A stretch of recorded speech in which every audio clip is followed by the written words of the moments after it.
Assalamualaikum warahmatullahi wabarakatuh. Alhamdulillahi rabbil alamin. Wassalatu wassalamu ala sayyidina wa maulana Muhammadin wa ala alihi wa ashabihi tayyibin tahirin. Allahumma la sahla illa ma ja'altahu sahla wa anta taj'alul hazna idha syi'ta sahla. Allahumma arzuqna al-ikhlasa fi niyyati wal qawli wal amal wa ba'du. Alhamdulillah, pada sore hari ini kita kembali bisa melanjutkan kuliah kita dalam mata kuliah studi Islam moderat. Pada sore hari ini kita membahas sebuah tema yang tidak ada di buku, karena yang di buku sudah kita jelaskan secara global, yaitu tentang mengenal tingkat permusyawaratan di dalam NU. Jadi ada musyawarah yang dilaksanakan oleh NU yang itu penting bagi kita untuk mengetahui perbedaan di antara musyawarah tersebut. Ada musyawarah tingkat nasional, ada musyawarah tingkat wilayah, ada musyawarah tingkat cabang, ada musyawarah tingkat ranting, tingkat MWC, ranting dan anak ranting. Permusyawaratan itu yang tertinggi yang diadakan oleh pusat, oleh PBNU adalah muktamar. Jadi muktamar, silahkan yang di luar ke sini biar ada orangnya di sekitar sini.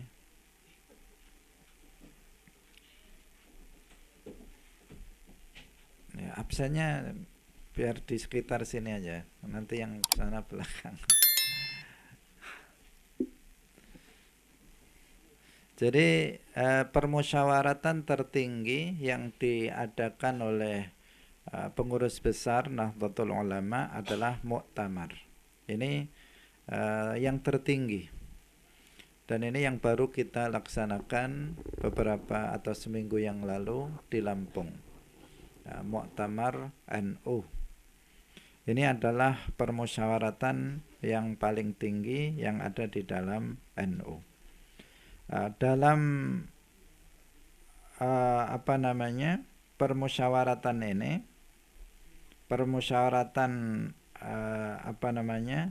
muktamar itu diantara hal yang terpenting yang dibahas di sana adalah yaitu tentang adanya suksesi kepemimpinan. Jadi ada pemilihan ketua umum PBNU dan Rais Syuriah PBNU. Itu hal yang paling besar, yang paling penting yang dilakukan dalam muktamar. Selain sebenarnya ada kegiatan-kegiatan yang lain, termasuk pembahasan tentang keorganisasian, tentang seandainya ada pembenahan ADART, maka juga dilaksanakan dalam forum muktamar. Ada juga pembahasan tentang permasalahan-permasalahan aktual yang dibahas dalam forum Bahthul Masail. Itu juga ada di forum muktamar NU.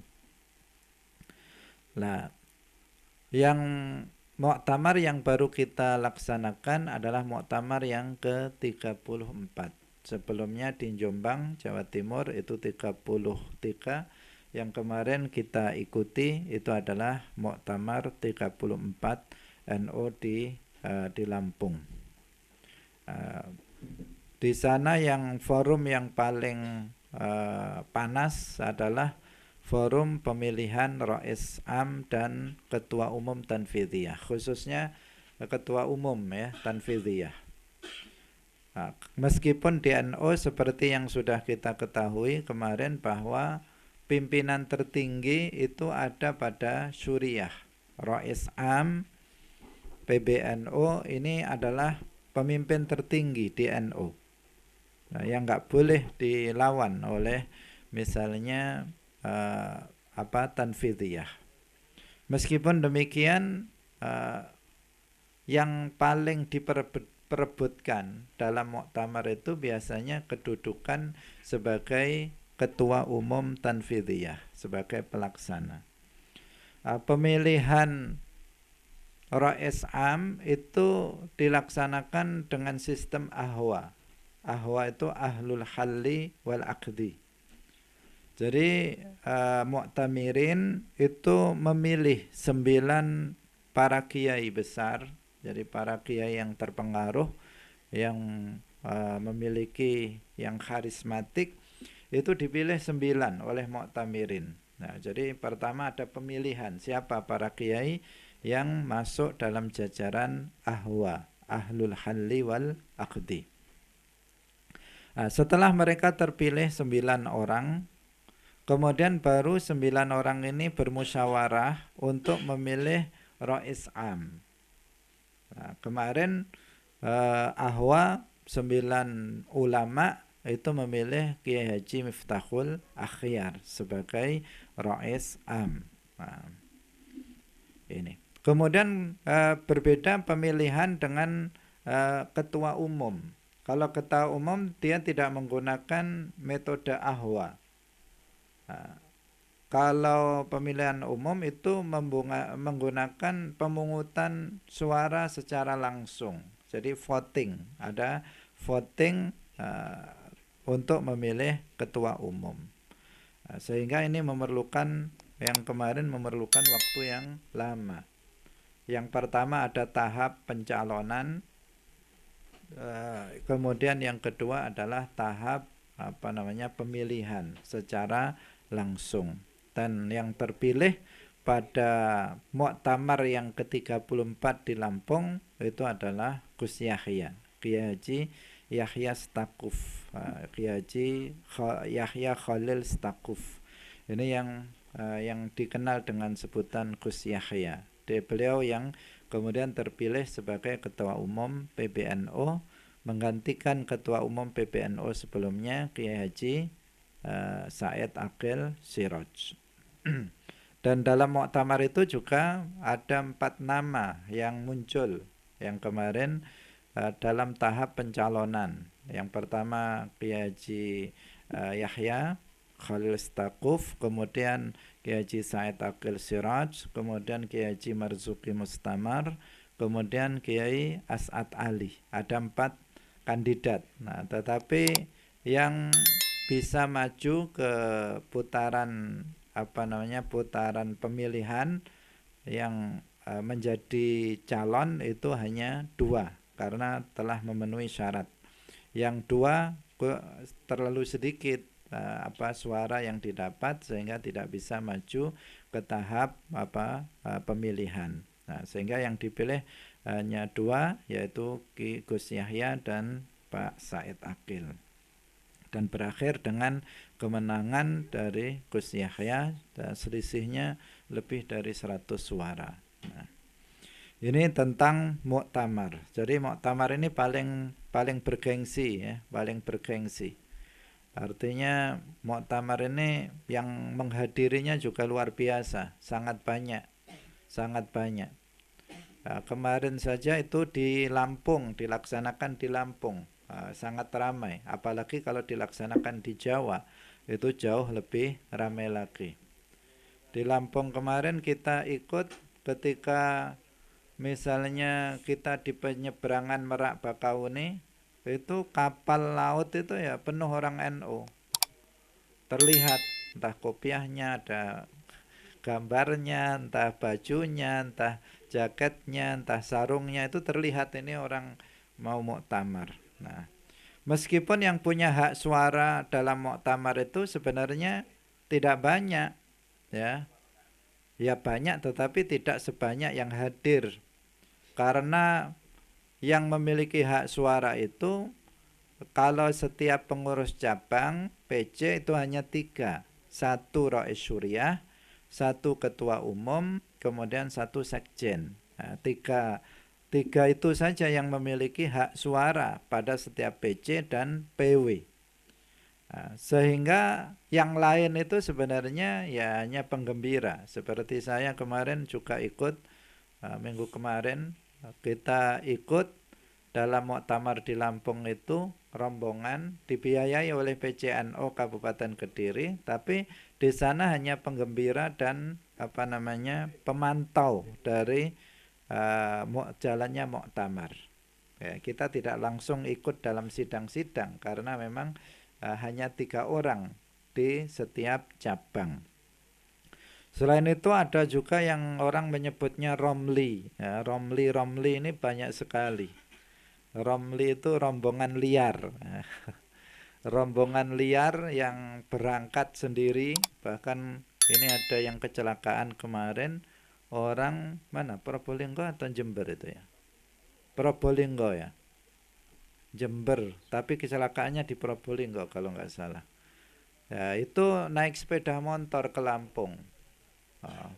Naik sepeda motor ke Lampung, entah gimana itu naik sepeda motor, sehingga baru kemarin sampai lagi. Kita sudah seminggu di sini, dia baru sampai ke rumahnya kecelakaan lagi di Probolinggo.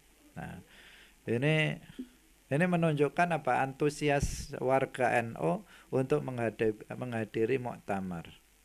Padahal kalau di sana nanti, apalagi muktamar kemarin di Lampung, ini banyak orang Lampung mungkin di sini. Ini sebenarnya ya sangat merepotkan sekali muktamar kemarin itu. Nggak seperti muktamar ketika di Jombang. Kalau di Jombang itu kan dilaksanakan di 4 pondok pesantren, di Tebu Ireng, di Denanyar, kemudian di mana? Di Tambak Beras dan di Peterongan. Nah, kemudian satu di alun-alun Jombang itu sebagai pembukaan dan penutup dan bazarnya. Nah, itu sangat ideal karena satu pondok dengan pondok yang lain itu jarak tempuhnya nggak jauh. Sementara di Lampung kemarin itu luar biasa. Orang Lampung bilang dekat, itu ternyata puluhan kilo ya. Jadi jalannya angel pisan Lampung. Untung sudah ada tol ya. Untung Pak Jokowi sudah buat tol di Lampung sehingga lumayan, meskipun tolnya begini-begini juga tolnya. Nggak seperti tol di Jawa. Jadi pelaksanaan muktamar diadakan di tiga kabupaten. Ada di Lampung Tengah, Bandar Lampung, dan di Metro. Itu 3 kabupaten. Yang antara pembukaan di Darus Saadah itu kiainya ya masih jalur sini ya, karena dia dari pondok pesantren Mbah Sotik, pernah mondok puasa di sini, anaknya di sini, masih ada di sini. Ada mungkin di antara kalian, nggak tahu saya. Gus siapa ya? Itu masih mondok di sini, ada yang masih mondok di sini. Itu Gusnya. Nah, jadi Darus Saadah pembukaan, kemudian sidang berikutnya di Bandar Lampung itu kita lewat tol aja 2 jam, sekitar 2 jam, 60 km. Seperti sini Surabaya jaraknya. Padahal pakai tol itu. Kalau nggak pakai tol bisa 6-7 jam. Akhirnya para muktamirin ini banyak yang mengeluh, sehingga waktu sidang pleno terakhir dan penutupan yang awalnya mau dilaksanakan di pondok nggak jadi, dilaksanakan di Bandar Lampung. Karena jauhnya peserta itu kesulitan untuk menjangkau. Jadi muktamar ini memang permusyawaratan yang terbesar di NU, sehingga antusiasnya sangat besar karena di situ ada memang pemilihan Rais Am dan ketua umum Tanfidiyah. Nah, ini muktamar. Kemudian yang berikutnya kalau di wilayah namanya konferensi wilayah, yang di situ ada pemilihan ketua umum Tanfidiyah PWNU dan juga Rois Suriah PWNU itu dilaksanakan dalam permusyawaratan yang disebut dengan konferensi wilayah. Jadi kalau di tingkat pusat namanya muktamar, kalau di tingkat provinsi namanya konferensi wilayah, kalau di tingkat kabupaten namanya konferensi cabang. Konferensi cabang, kemudian di bawahnya konferensi MWC, kemudian konferensi ranting. Kalau anak ranting itu namanya rapat anggota. Itu untuk pemilihan ketua umum tanfidiyah dan Rois Syuriah. Di Kediri ini konferensinya ini akan berlangsung tahun 2023. Insya Allah ini sudah tahun terakhir dari kepengurusan Gus Makmun dan Kiai Busyro Karim. Tahun depan itu sudah ada konferensi lagi, konferensi cabang. Di MWC Kepong juga malah sekitar bulan Oktober tahun ini itu sudah ada konferensi MWC. Jadi konferensi itu adalah dalam rangka untuk pemilihan ketua umum tanfidiyah dan Rois Syuriah. Kalau di tingkat pusat namanya apa? Muktamar. Nah, perlu kita untuk mengetahui ini. Kemudian biasanya setelah muktamar itu ada namanya musker. Musker itu musyawarah kerja. Musyawarah kerja. Kalau di atas ada musyawarah nasional alim ulama namanya. Musyawarah alim ulama. Munas alim ulama. Itu biasanya dihadiri oleh para alim ulama, para cendekiawan. Selain di sana ada pembahasan tentang program-program, juga ada pembahasan, selalu ada forum bahsul masailnya. Itu tentang munas alim ulama. Kalau di tingkat wilayah ada musker wilayah, musyawarah kerja wilayah. Di tingkat kabupaten ada musker NU cabang, musker cabang, kemudian ada musker MWC NU, itu ada musker, musyawarah kerja. Di Kepong MWC akan mengadakan musker insya Allah itu akhir bulan ini, musyawarah kerja. Di PC juga ada musyawarah kerja, biasanya dilaksanakan bervariasi, ada yang setiap tahun dilaksanakan musker, ada yang 2 tahun sekali dilaksanakan musker. Apa yang dilakukan dalam musyawarah kerja ini yaitu merumuskan program. Setelah muktamar, kemudian kepengurusan sudah dibentuk lengkap berdasarkan berdasarkan format yang sudah ditentukan. Kemudian setelah itu ada musyawarah kerja di antara lembaga-lembaga itu yang sebelumnya sudah menyiapkan program-program yang akan dilaksanakan 1 tahun yang akan datang. Setelah dibahas dalam musyawarah kerja, kemudian setelah itu dipelenukan dan disepakati bahwa kegiatan-kegiatan tersebut akan dilaksanakan dalam masa 1 tahun ke depan. Nah, itu baik di tingkat wilayah, cabang maupun majelis wakil cabang. Ada namanya apa? Musker, musyawarah kerja. Nah, kemudian ada lagi yang namanya permusyawaratan itu namanya muktamar luar biasa. Ada muktamar luar biasa yang disebut MLB. MLB muktamar luar biasa. Muktamar luar biasa ini biasanya dibutuhkan ketika ada kekosongan pemimpin. Misalnya ada yang meninggal, baik dari Rois Am, Rois Syuriah ataupun dari ketua umum tanfidiyah, maka perlu ada pergantian, maka dilaksanakanlah muktamar luar biasa. Atau misalnya ada gugatan, atau misalnya ada masalah yang dilakukan oleh pengurus bermasalah sehingga kemudian harus diadakan muktamar luar biasa untuk mengganti antar waktu, misalnya pengurus yang misalnya meninggal atau berhalangan tetap dan seterusnya. Itu dalam apa? Muktamar luar biasa.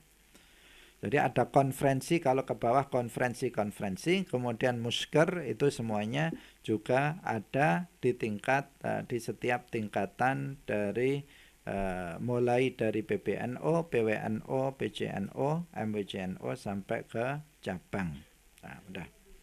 Kemudian ada forum yang tinggi juga di pusat, namanya Kombes. Nah, Kombes itu konferensi besar.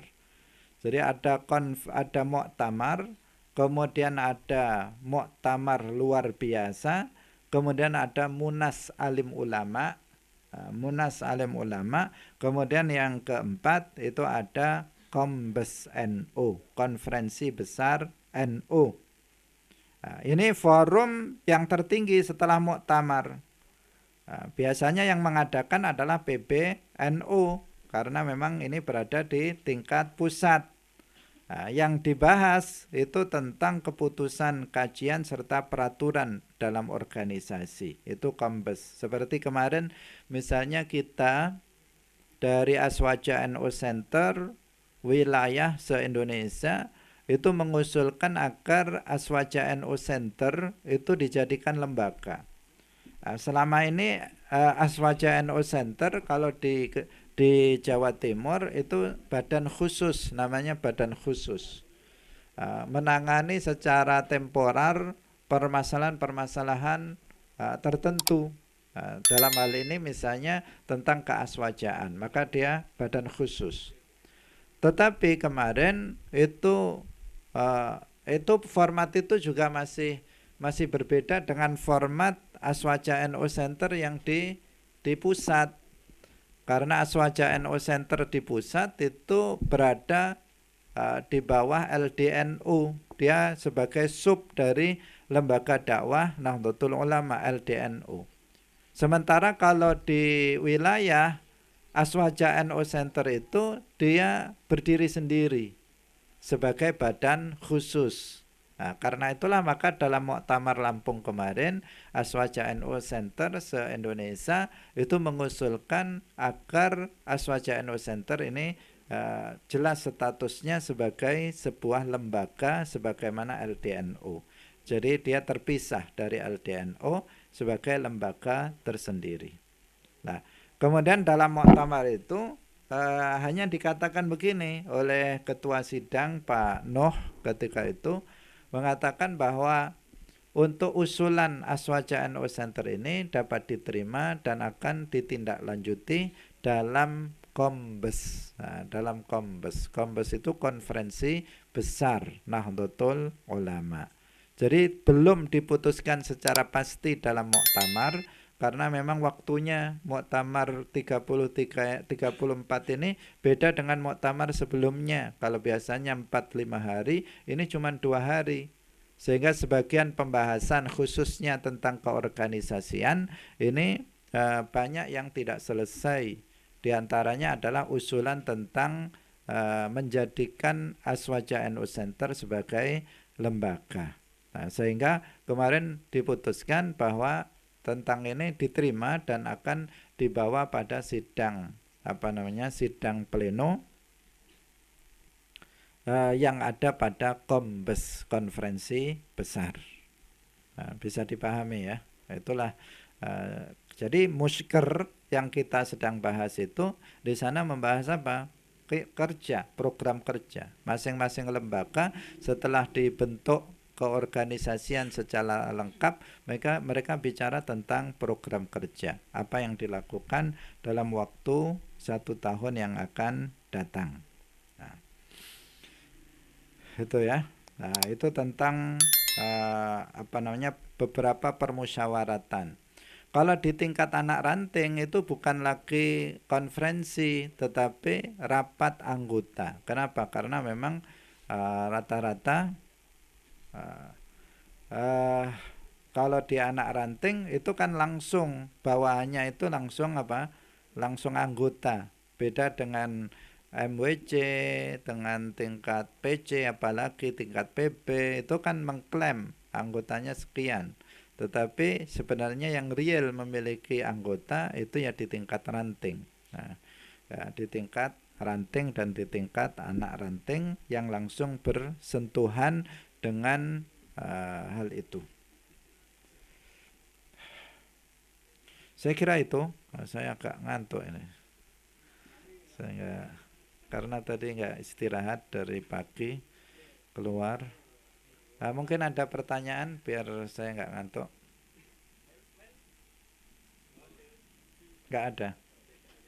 Jadi yang penting kalian sudah tahu bagaimana permusyawaratan di NU, sehingga kalian nanti paham, oh muktamar itu apa sih? Apa yang dilakukan dalam muktamar? Dalam konferensi apa yang dilakukan?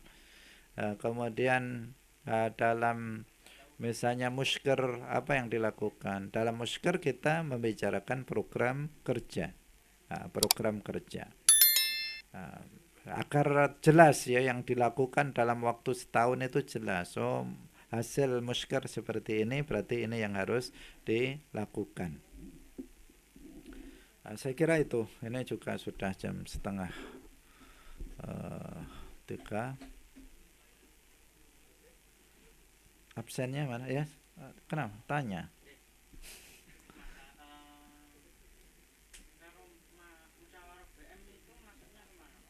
BM, Bahsul Masail. Kalau Bahsul Masail dia di lembaga ya. Dia itu kan lembaga. Lembaga itu dia masuk di jajaran kepengurusan baik di PC, di MWC dan lainnya. Itu tidak masuk dalam permusyawaratan organisasi. Dia kan musyawarah membahas tentang permasalahan agama. Tetapi forum Bahsul Masail itu ada di muktamar, ada di konferensi biasanya, kemudian juga ada secara terpisah dari permusyawaratan yang ada di NU. Misalnya kayak kemarin di muktamar itu juga ada forum khusus dari para ahli Bahsul Masail se-Indonesia yang kemudian mereka berkumpul untuk membahas berbagai masalah, berbagai topik. Kalau tingkat nasional ini biasanya topiknya beragam, khususnya topik-topik yang sedang hangat dibicarakan. Sehingga dikatakan maudhu'iyah, waqi'iyah. Jadi tematik yang memang terjadi di masyarakat yang itu membutuhkan jawaban dari dari NU secara khusus. Udah? Yang mengeluarkan ya LBM. Jadi lembaga Bahsul Masail NU itu dia bermusyawarah untuk mengadakan Bahsul Masail, kemudian biasanya dibukukan dan itu disosialisasikan kepada warga NU secara umum. Selama ini LBM ini sudah bagus, rutin, hampir dalam setiap tingkatan LBM ini berjalan. Hanya saja sosialisasinya itu yang kurang. Sosialisasi dari hasil Bahsul Masail itu yang sering kurang, sehingga orang tetap nggak tahu tentang hukumnya karena nggak ada sosialisasi yang jelas. Tapi BM itu ada dalam forum muktamar. Dia memiliki ruangan khusus, biasanya dalam muktamar itu 4 tempat. 4 tempat yang di antara 4 itu adalah membahas tentang masalah Bahsul Masail. Kalau pusat biasanya kan sudah kaitannya dengan kepemerintahan juga, sehingga harus mendatangkan para ahli. Tapi yang berlaku selama ini, sebelum muktamar itu sudah dibahas. Permasalahan yang nanti dibahas dalam muktamar itu sudah dibahas duluan, sehingga ketika muktamar itu seakan-akan tinggal matehai, artinya tinggal mensetujui saja dari mushahih. Adapun perdebatan-perdebatan yang terjadi itu sudah terjadi dalam forum sebelumnya, bukan dalam forum Bahsul Masail dalam Muktamar NU. Ada lagi? Sudah ya. Alhamdulillah, semoga bermanfaat. Ini terakhir pertemuan kita yang terakhir. Minggu depan sudah kita anggap cukup. Silahkan kalian mempelajari buku yang ada.